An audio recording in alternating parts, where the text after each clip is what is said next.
আসসালামু আলাইকুম। আমি ডাক্তার কামরুজ্জামান শাওন।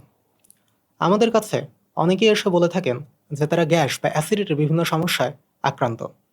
অনেকেই বলেন যে তাদের খাবার গ্রহণের পরে উপরের পেট বা বুক জ্বালাপোড়া করে, খাবার উপরের দিকে উঠে আসে, টক টক স্বাদ অনুভূত হয়। এই সমস্যাগুলোকে মেডিকেল সায়েন্সে গ্যাস বা গ্যাস্ট্রিক বলে আসলে কোনো স্পেসিফিক এন্টিটি নাই। মেডিকেল সায়েন্সে একে বলা হয় গ্যাস্ট্রোইসোফেজিয়াল রিফ্লাক্স ডিজিজ বা জিইআরডি। আজকে আমরা জিইআরডি বা গ্যাস্ট্রোএসোফেজিয়াল রিফ্লাক্স ডিজিজ নিয়ে কিছু কথা বলবো। গ্যাস্ট্রোএসোফেজিয়াল রিফ্লাক্স ডিজিজ তার মানে আমাদের পাকস্থলী বা স্টোমাক থেকে খাদ্যের কন্টেন্ট যখন উপরের দিকে মানে খাদ্যনালী বা ইসোফ্যাগাসের দিকে যখন উঠে আসে তখনই সেটাকে বলা হয় গ্যাস্ট্রোএসোফেজিয়াল রিফ্লাক্স ডিজিজ বা জিইআরডি। কেন এটা হয়? হওয়ার কারণ হচ্ছে পাকস্থলী এবং খাদ্যনালী এই দুইটার মাঝে একটা স্ফিংটার থাকে। একে বলা হয় লোয়ার ইসোফেজিয়াল স্ফিংটার। আমাদের সবারই এই লোয়ার ইসোফেজিয়াল স্ফিংটার একটি ট্রানজিয়েন্ট রিল্যাক্সেশনের মধ্যে থাকে। আমাদের মনে রাখতে হবে যে খাদ্যের রিফ্লাক্স বা উঠে আসা একটি নর্মাল ফেনোমেনন। সবারই এটা হতে পারে, কিন্তু সবার সাইন সিমটমস বা উপসর্গগুলো কেন দেখা যায় না? কারণ আমাদের ইসোফ্যাগাস বা খাদ্যনালীর নর্মাল একটি পেরিস্টালটিক অ্যাক্টিভিটি আছে এবং একই সাথে আমাদের স্যালাইভা বা লালাতে বাইকার্বনেট উপাদান মিশ্রিত থাকে, যেটা খাদ্যের অ্যাসিডিক কন্টেন্টকে নিউট্রালাইজ করে ফেলে। কিন্তু বেশ কিছু কারণে এই লোয়ার ইসোফেজিয়াল স্ফিংটারের রিল্যাক্সেশনটা অনেক বেশি হয়ে যায়। তখন স্টোমাক বা পাকস্থলীতে যে খাদ্যের উপাদানটা থাকে সেটা যখন স্টোমাক মিশ্রিত হাইড্রোক্লোরিক অ্যাসিড, বাইল সল্ট এবং পেপসিনের মিশ্রণে আসে তখন সেটা উপরের দিকে রিফ্লাক্স করে। কারণের মধ্যে আরও বেশ কিছু কারণ থাকে, সেটা হচ্ছে আমাদের পেটের মধ্যে চাপটা যখন বেড়ে যায়, ইন্ট্রা অ্যাবডোমিনাল প্রেশারটা যখন বেড়ে যায় তখন রিফ্লাক্সটা বেশি হতে পারে। সাধারণত প্রেগন্যান্সি এবং ওবেসিটি যারা অনেক মোটা মানুষ তাদের ক্ষেত্রে রিফ্লাক্সের পরিমাণটা বা প্রাদুর্ভাব আরও বেশি লক্ষ্য করা যায়। একই সাথে আমাদের বেশ কিছু ডায়েটারি ফ্যাক্টর বা আমাদের জীবনাচরণের উপরও নির্ভর করে। আমরা যদি স্পাইসি ফুড বা ফ্যাটি ফুড এগুলো যদি বেশি পরিমাণে খাই, চকলেট, একই সাথে চা, কফি, অনেক সময় আমরা যদি ধূমপান করি অথবা যদি অ্যালকোহল গ্রহণ করি, তখন সে সমস্ত কারণেও আমাদের খাদ্য উপাদানটা রিফ্লাক্স করে বা রিগার্জিটেশন হয়। এর ফলে বিভিন্ন সাইন সিমটমসগুলো দেখা যায়। এছাড়া হায়াটাস হার্নিয়া নামে একটা ডিজিজ আছে, যে কন্ডিশনে স্টোমাকটা ডায়াফ্রাম ভেদ করে উপরের দিকে উঠে আসে। বয়স্ক মানুষদের ক্ষেত্রে এটা বেশি দেখা যায় এবং এখানেও রিফ্লাক্স ডিজিজটা অনেক বেশি পরিমাণে আমাদের লক্ষ্য করা যায় বা প্রাদুর্ভাবটা বেড়ে যায়। এখন আসি যে কি কি উপসর্গটা আমরা দেখতে পারি জিইআরডিতে বা গ্যাস্ট্রোএসোফেজিয়াল রিফ্লাক্স ডিজিজে। ক্লাসিক সিমটম হচ্ছে দুইটা। একটা হচ্ছে হার্টবার্ন, মানে পুরা উপরের বুক জ্বালাপোড়া করবে। দ্বিতীয় যেটা সেটা হচ্ছে যে রিফ্লাক্স, মানে খাদ্যের উপাদানটা উপরের দিকে উঠে আসবে। একই সাথে অ্যাটিপিক্যাল কিছু সাইন সিমটমস দেখা যায়, যেগুলোর মধ্যে থাকে যখন খাদ্য উপাদানটা উপরের দিকে উঠে আসবে অ্যাসিড সমৃদ্ধ, তখন যখন গলার দিকে যাবে তখন আমাদের গলা ব্যথা করবে। যখন টেস্টের সাথে হাইড্রোক্লোরিক অ্যাসিডের মিশ্রণ হবে তখন টকটক একটা স্বাদ অনুভূত হবে। আমাদের ভোকাল কর্ডের সাথে যখন যাবে তখন গলার স্বরটা অনেক কর্কশ হয়ে যাবে। নকচার্নাল পারসিস্টেন্ট নাইট কাফ, মানে রাতের দিকে অনেক বেশি পরিমাণে খুসখুসে কাশি হতে পারে। এছাড়া অনেক লং স্ট্যান্ডিং কেসে অনেক দীর্ঘ সময় যদি থাকে তাহলে আমাদের অ্যাজমার মতো সিমটমগুলো দেখা যেতে পারে। বয়স্কদের ক্ষেত্রে পারসিস্টেন্ট ক্রনিক নিউমোনিয়ার অন্যতম একটি কারণ হচ্ছে জিইআরডি। অনেক সময় দেখা যায় যে বয়স্ক রোগীদের কোনো কারণ পাওয়া যায় না, কিন্তু তাদের বারবার নিউমোনিয়া হতে থাকে। এই অ্যাসিডিটির সমস্যার কারণেও বা গ্যাস্ট্রোএসোফেজিয়াল রিফ্লাক্স ডিজিজের কারণেও বয়স্কদের মাঝে এই নিউমোনিয়ার প্রাদুর্ভাবটা লক্ষ্য করা যায়। এখন আমরা আসি, এই সমস্ত সাইন সিমটমস বা উপসর্গগুলো যদি দেখা যায় তাহলে পরবর্তীতে আমাদের করণীয়টা কি? প্রথম করণীয় হচ্ছে যে আমাদের জীবনাচরণ বা লাইফস্টাইলটা চেঞ্জ করতে হবে বা পরিবর্তন করতে হবে। কি কি করতে পারি? প্রথম করণীয় হচ্ছে যে কারোর ওজন যদি অনেক বেশি থাকে, অনেক যদি ওবেস থাকে, তাহলে ওজনটা কমাতে হবে। এটা হচ্ছে প্রথম কথা। ওজন বেশি থাকলে অবশ্যই আমার ওজন কমাতে হবে। তারপরে খাদ্যের উপাদানগুলো বা বিভিন্ন খাদ্যাভ্যাসটা আমাদের পরিবর্তন করতে হবে। বিভিন্ন ধরনের fatty food, spicy food, chocolate, coffee, চা এগুলোর পরিমাণ কমায় দিতে হবে। কেউ যদি ধূমপান করে থাকেন অবশ্যই তাকে ধূমপান বর্জন করতে হবে। কেউ যদি অ্যালকোহল সেবন করে থাকেন তাহলে তার অ্যালকোহলটা একবারে বন্ধ করে দিতে হবে। এছাড়া কিছু ফলমূল থাকে যেরকম টমেটো, আদা, রসুন, এগুলোতে রিফ্লাক্সের পরিমাণটা বেড়ে যায়, ট্রিগার ফ্যাক্টর হিসেবে কাজ করে। তাদেরকে অবশ্যই এই খাদ্য উপাদানটা বা যে সমস্ত খাদ্যের জন্য বেড়ে যায় সেগুলা কমায় দিতে হবে। পরিমিত পরিমাণে এক্সারসাইজ করতে হবে সবাইকেই। মোটামুটি সপ্তাহে 30 মিনিটের মতো সবারই ব্যায়াম করা উচিত বা এক্সারসাইজ করা উচিত। এরপরে যেটা যে যখন আমরা ঘুমাবো বা শুইতে যাব তখন আমাদের হেড এন্ডটা যেখানে মাথা থাকবে সেই মাথার দিকটা একটু উঁচু করে রাখতে হবে। সচরাচর 6 থেকে 8 সেন্টিমিটার উঁচু করে রাখতে হবে মাথার দিকটা। তাহলে যখন আমরা শুয়ে থাকবো তখন গ্যাস্ট্রিক কন্টেন্টটা উপরের দিকে আসবে না, রিফ্লাক্স করবে না মুখের দিকে। তারপর যেটা সেটা হচ্ছে যে যখন আমরা ঘুমাতে যাব তখন তার 2 থেকে 3 ঘন্টার মধ্যে আমরা কোনো খাবার গ্রহণ করব না। আর প্রতিদিন ফ্রিকোয়েন্ট স্মল মিল হিসেবে আমাদের খেতে হবে। সামান্য কিছু পরিমাণ খাদ্য আমরা একটু একটু পরপর খাবো। একবারে অনেক বেশি খাবো না, সামান্য পরিমাণে খাবার একটু পরপর আমরা গ্রহণ করব। কার্বোনেটেড বেভারেজ আমাদের কমায় ফেলতে হবে। একই সাথে যে সমস্ত ফলমূলে সাইট্রাস উপাদান থাকবে সে সমস্ত খাদ্য উপাদানও আমাদের গ্রহণ কমিয়ে ফেলতে হবে।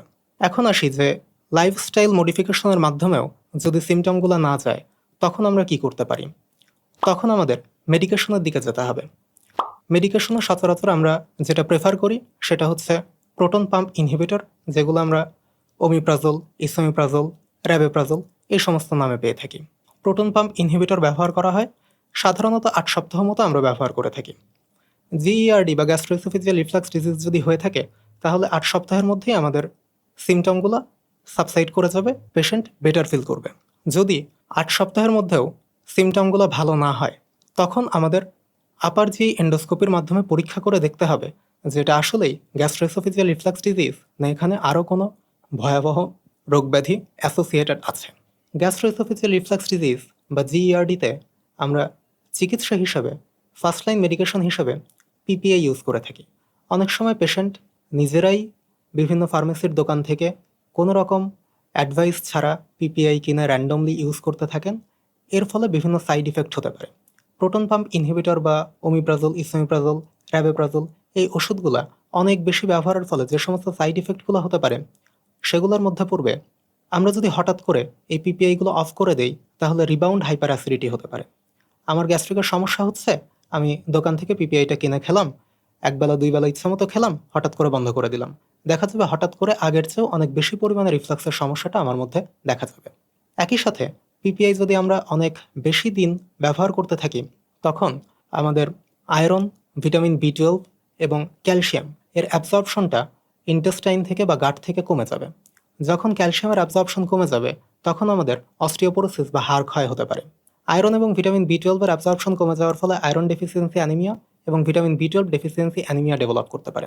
এন্টেরিক বিভিন্ন ব্যাকটেরিয়া থেকে পেটের মধ্যে বিভিন্ন ইনফেকশন দেখা দিতে পারে।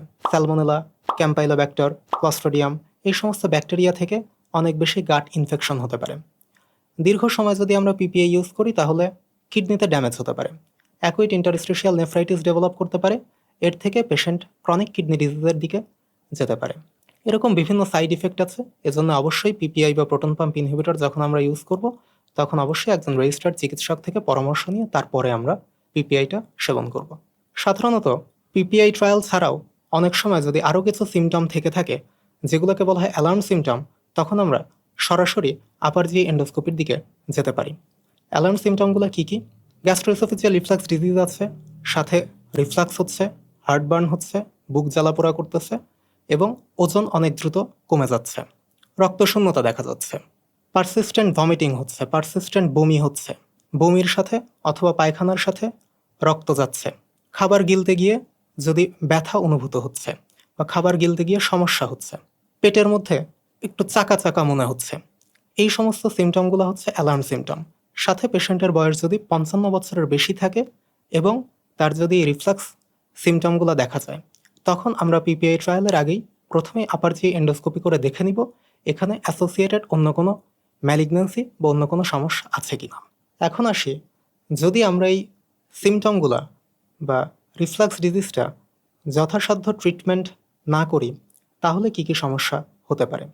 গ্যাস্ট্রোএসোফেজিয়াল রিফ্লাক্স ডিজিজ থেকে ইসোফ্যাজাইটিস হতে পারে, খাদ্যনালীর প্রদাহ হতে পারে, সেখানে স্ট্রিকচার তৈরি হতে পারে, সেই স্ট্রিকচারটা পারফোরেটেড হয়ে বা ফুটা হয়ে অনেক সময় ব্লিডিং হতে পারে, তার ফলে রক্তশূন্যতা বা অ্যানিমিয়া দেখা দিতে পারে।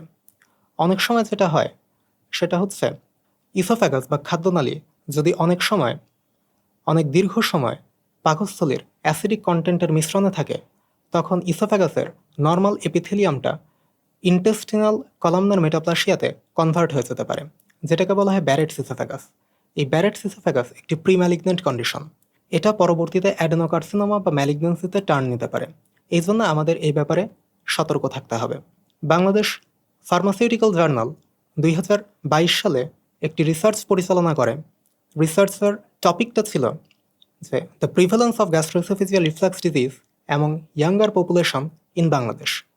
তারা 18 থেকে 35 বছরের কিছু সংখ্যক মানুষ নিয়ে একটি সার্ভে পরিচালনা করে এবং দেখতে পায় যে 18 থেকে 35 বছর বয়স্ক মানুষের 55.7% মানুষ এই রিফ্লাক্স ডিজিজে আক্রান্ত। আমরা যেটা দেখতে পেলাম যে 18 থেকে 35 বছর বয়স্ক মানুষের মধ্যে জিইআরডির প্রিভ্যালেন্স 55.7%। ইয়াঙ্গার জেনারেশনই শুধু নয়, বয়স যত বাড়তে থাকবে তাদের মাঝে গ্যাস্ট্রোএসোফেজিয়াল রিফ্লাক্স ডিজিজের পরিমাণটা আরও বেশি দেখা যাবে। সাইন সিমটমস অনেক বেশি প্রকট হবে, কোনো কোনো সময় সাইলেন্টও থাকতে পারে। এই জন্যে তাদের ক্ষেত্রে বা পুরা জেনারেশনের ক্ষেত্রেই, বয়স কম হোক অথবা বেশি হোক, সবার ক্ষেত্রেই জিনিসটা অনেক বেশি গুরুত্ব বহন করে। কারণ যদি যথাযথ চিকিৎসা না করা হয় তাহলে অনেক সময় সেটা কার্সিনোমাতে রূপ নিতে পারে, ম্যালিগন্যান্সিতে রূপ নিতে পারে, অনেক সময় ব্লিডিং দেখা দিয়ে অনেক অ্যানিমিক পেশেন্ট হয়ে যেতে পারে। এই জন্য অবশ্যই গ্যাস্ট্রোএসোফেজিয়াল রিফ্লাক্স ডিজিজ বা অ্যাসিডিটির সমস্যা আমাদেরকে সতর্কতার সাথে ডিল করতে হবে এবং যদি এরকম সাইন সিমটমস দেখা যায় অবশ্যই চিকিৎসকের শরণাপন্ন হতে হবে এবং সে অনুযায়ী চিকিৎসা ব্যবস্থা গ্রহণ করতে হবে। আশা করছি পুরোটা সময় ধরে আমার বক্তব্য শোনার ফলে আপনারা উপকৃত হবেন। এই বিষয়ে আপনারা নিজেরা সতর্ক থাকবেন, আশেপাশের সবাইকে সতর্ক করবেন এবং আপনারা একটি সুস্থ লাইফস্টাইল লিড করবেন। ধন্যবাদ সবাইকে।